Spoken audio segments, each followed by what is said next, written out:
زندگی کا مقصد جو ہے وہ جاننا ضروری ہے. اگر پرپز آف لائف، ہاں مطلب یہ کہ یہ جاننا ضروری ہے. آپ دیکھیں قرآن میں اللہ تعالیٰ نے سب سے زیادہ جو بات کی وہ ہے غور و فکر. وہ کہتا ہے غور و فکر کرو. اچھا ہاں ایک جگہ جیسے وہ کہتا ہے کہ ورتلوا قرآن ترتیلا، کہ قرآن کو بہت آہستہ آہستہ اور آرام سے ٹھہر کے پڑھو.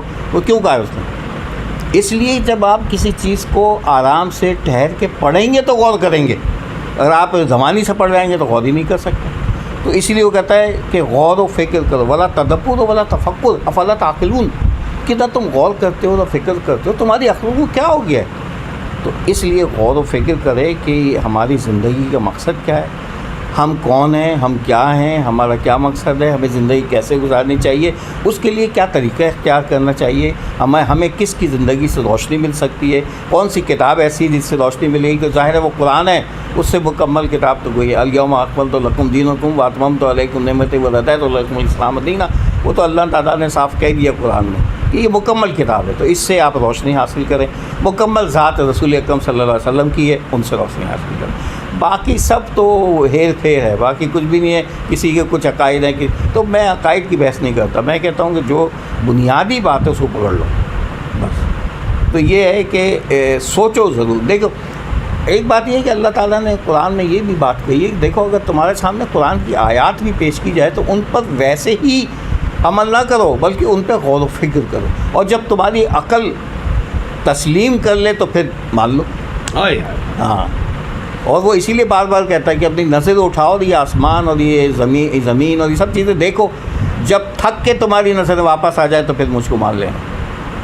تو یہ اصل بات ہے کہ غور و فکر بہت ضروری بات ہے کہ جب تک ہم غور و فکر نہیں کریں گے، تدبر نہیں کریں گے، اس وقت تک افلا تدبرون القرآن. وہ کہتا ہے قرآن میں تم غور و فکر نہیں کرتے. تو یہ بنیادی چیز ہے. دیکھیں علم بذات خود کوئی چیز نہیں ہے. ابو جہل کے پاس تو سب سے زیادہ علم تھا، وہ تو ابو الحکم تھا، اس سے زیادہ عقل مند کوئی تھا ہی نہیں، لیکن اس علم کے باوجود وہ ابو جہل کہلایا. تو اس کا مقصد یہ ہے کہ علم اگر با مقصد نہیں ہے اور حقیقت کی طرف آپ کو مائل نہیں کرتا تو وہ علم بیکار ہے. اسی لیے وہ ابو جہل کہلایا کہ سب کچھ جانتے بوجھتے بھی اس نے اسلام کو نہیں قبول کیا اور نہ سمجھا. تو یہ بات جاہلوں کا باپ ٹھہرایا. تو یہ بات بہت ضروری ہے. اور اس کے لیے لیکن یہ یاد رکھیں کہ یہ آسان کام نہیں ہے. کوئی بھی کام دنیا میں آسان نہیں ہے. اگر آپ یہ راہ اختیار کریں گے تو مشکلات تو ہوتی ہیں. آپ یاد رکھیں سچا آدمی اکیلا رہ جاتا ہے یا اور سچے اس کے گرد رہتے. ہاں مطلب کم. ظاہر ہے کہ میں حیران ہوتا ہوں، مجھے یہ بات بھی بڑی حیران کن میرے لیے ہوتی ہے کہ انسانی تاریخ میں حابیل قابیل سے لے کے آج تک مجھے کبھی حق غالب ہوتا نظر نہیں آیا. بتائے کیا تلخ حقیقت. ہاں مطلب یہ کتنی حیران کن بات ہے حابیل قابیل کی واقعے سے لے کے آج تک. اور وہ فرشتوں کی بات مجھے یاد آتی ہے نا پھر کہ اللہ تعالیٰ جب آدم کو پیدا کیا فرشتوں نے یہ بات کہی تھی کہ تو کس کو پیدا کر رہا ہے، یہ تو قتل و غارت گری کے سوا کچھ بھی نہیں کرے گا. تو اللہ تعالیٰ نے کہا کہ جو میں جانتا ہوں تم نہیں جانتے. لیکن یہ کیونکہ شیطان کو کھلی آزادی ہے، وہ جس کو چاہے بہکائے جو چاہے کرے.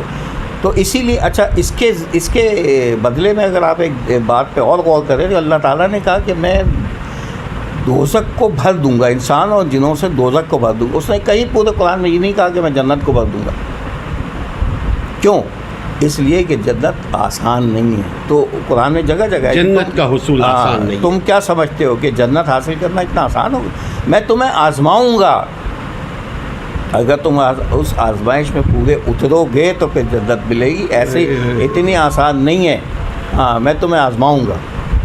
وَلِنَبْلُوَنَّكُمْ بِشَيْءٍ مِّنَ الْخَوْفِ وَالْجُوعِ وَنَقْصٍ مِّنَ الْأَمْوَالِ وَالْأَنفُسِ وَالثَّمَرَاتِ إِنَّ اللَّهَ مَعَ الصَّابِرِينَ. تو آزمائے گا وہ طرح طرح سے، کبھی کسی طرح کے بھوک سے، افلاس سے، سب سے، خوف سے. اس نے کہا کہ ہم نے انسان کو مشقت میں پیدا کیا ہے. یہ نہیں ہو سکتا کہ آپ سکون اور آرام سے جنت مل جائے، یہ ناممکن بات ہے. تو ظاہر ہے یہ اللہ تعالیٰ نے کچھ سوچ سمجھ کے پیدا. میں تو یہ سوچتا ہوں کہ بھی اللہ تعالیٰ ہمیں نہ پیدا کرتا نہ جنت نہ دو تو کیا ہو جاتا. لیکن ظاہر ہے اس کا کوئی مقصد ہے نا، وہ آزمانا چاہتا ہے کہ میں نے جو تخلیق کی ہے وہ اچھا، اور میں یہ بھی حیران ہوتا ہوں کہ قرآن میں اللہ تعالیٰ اس جگہ کہتا ہے کہ جیسا میرا حق تھا تم نے میرا وہ حق ادا نہیں کیا. تو یہ بڑی حیران باتیں ہیں، سوچنا سمجھنا چاہیے کہ زندگی جو ہے خاص طور سے نوجوان میں کہنا دیکھو جیسے وہ اکبر الہ آبادی نے کہا تو غباروں میں پھلو، چرخ میں پھولو، پارک میں کھیلو، لیکن اللہ کو اور اپنی ہستی کو نہ بھولو. تو یہ ضروری ہے کہ آپ سارے دنیا میں آئے ہیں تو ہوگا سب کو. اسی لیے اللہ تعالیٰ کہتا ہے میں تمہارے چھوٹے موٹے گناہوں کو تو نظر انداز کرتا ہوں. تو اللہ تعالیٰ بڑا رحیم و کریم ہے، لیکن اس کے ساتھ وہ قہار و جبار بھی ہے، یہ بھی یاد رکھنا چاہیے. یہ بھی دوزخ بھی بنایا اللہ نے، دوزخ بھی بنائی. اچھا، دوزخ کے بارے میں دیکھو، میں یہ کہتا ہوں کہ یار اس کی ہر چیز پرفیکٹ ہے، کہیں پہ کوئی آپ اس پہ خامی نہیں نکال سکتے. تو آپ جب جنت کے بارے میں سوچتے ہیں کہ یار یہ ہوگا یہ بھی تو کبھی سوچ لو کہ دوزخ کیسی ہوگی. تو دوزخ بھی تو پرفیکٹ ہوگی، وہاں سے بچ نہیں سکتے. ہاں، جنت تو ہے ہی ہے لیکن دوزخ بھی پرفیکٹ ہوگی، اس میں یہ نہیں ہو سکتا کہ کہیں سے نکل کے بچ کے، ایسا نہیں ہو سکتا. اچھا، ایک جگہ قرآن میں بڑی عجیب بات ہے، میں تو بہت حیران ہوتا ہوں. وہ اللہ تعالیٰ کہتا ہے کہ جب دوزخ میں ہم جلائیں گے تو تم کو نئی سے نئی کھال عطا کریں گے. یعنی اس کا مطلب ہے کہ احساس ہونا ضروری ہے. ہر ایک جلن کے بعد دوسرا ایک جب کھال جل جائے گی تاکہ پھر احساس ہونا بہت ضروری ہے. ہماری روح کو دوزخ میں نہیں بھیجا جائے گا، جسم دیا جائے گا تاکہ احساس ہو. تو اس لیے میں کہتا ہوں کہ بچو. دیکھیے اللہ تعالیٰ پھر ایک جگہ کہتا ہے قرآن میں کہ تمہاری سب سے بڑی کامیابی یہ ہے کہ تم دوزخ کی آگ سے بچ جاؤ. دیکھیے دنیا کی سب سے بڑی کامیابی وہ یہ ہے کہ دوزخ کی آگ سے جہنم کی آگ سے بچ جاؤ. تو اس کامیابی کے لیے کوشش کرتے رہنا چاہیے.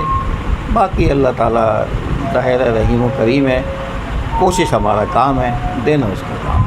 تو یہی میرا پیغام ہے. ناظرین، یہ تھے عارف نیازی بھائی.